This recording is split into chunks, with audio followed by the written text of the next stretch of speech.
Bonjour, voici les actualités info bref de ce mardi 2 mai. La région de Charlevoix souffre de fortes inondations et du débordement de plusieurs rivières. À Saint-Urbain, 2 pompiers étaient recherchés hier soir. Ils auraient été emportés par les eaux en tentant de secourir des victimes des inondations. À Baie-Saint-Paul, près de 1000 personnes étaient isolées par les eaux. Le ministre de la Sécurité publique, François Bonnardel, s'y rendra aujourd'hui avec le ministre des Infrastructures, Jonathan Julien, et la députée de Charlevoix-Côte-de-Beaupré, Kariane Bourassa. D'autres municipalités ont été touchées par les inondations, dont celle de Saint-Côme dans l'Anaudière, qui a dû déclarer l'état d'urgence. 120 000 fonctionnaires fédéraux ont mis fin à leur grève hier matin, après que l'Alliance de la fonction publique du Canada a conclu des ententes de principe avec le Conseil du Trésor pour ses membres.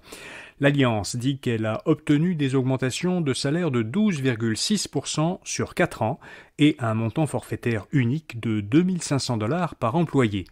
Pour les fonctionnaires proches de la retraite, ce montant bonifiera leurs prestations de retraite. 35 000 autres fonctionnaires qui travaillent pour l'Agence du revenu du Canada sont encore en grève. Ils sont représentés par le syndicat des employés de l'impôt. Le gouvernement Legault mettra en place l'an prochain la première phase du déploiement de l'hospitalisation à domicile, sous la forme de projets pilotes dans 8 CIUS et 6 du Grand Montréal et de la région de la Capitale-Nationale. La participation des patients à ces projets pilotes se fera sur une base volontaire. Les patients bénéficieront des mêmes examens et consultations qu'à l'hôpital. Ils pourront rencontrer leur équipe de soins virtuellement et joindre en tout temps des infirmières par téléphone.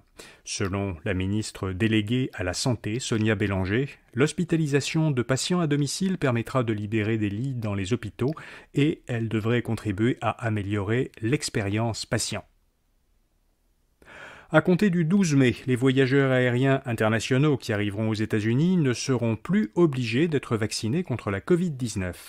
Washington mettra fin ce jour-là à l'état d'urgence sanitaire.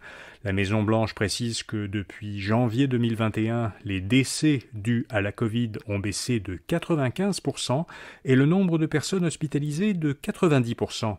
Selon Washington, près de 270 millions d'Américains, soit environ 80% de l'ensemble de la population du pays, ont reçu au moins une dose de vaccin anti-Covid. Et puis, Mont-Tremblant interdit les feux d'artifice. Dominique Laverdure, mairesse suppléante de Mont-Tremblant dans les Laurentides, a dit à la presse que la ville avait réalisé que, à part le spectacle qu'offrent les feux d'artifice, ils n'ont rien de bon. Ils génèrent des gaz polluants dans l'air et des débris dans l'eau, et ils perturbent les animaux. Alors, le mois prochain, la ville célébrera la fête nationale sans feux d'artifice, avec un spectacle multimédia qui combinera de la musique et des effets lumineux. Voilà, vous savez l'essentiel. À demain matin pour d'autres actualités info bref. Bonne journée.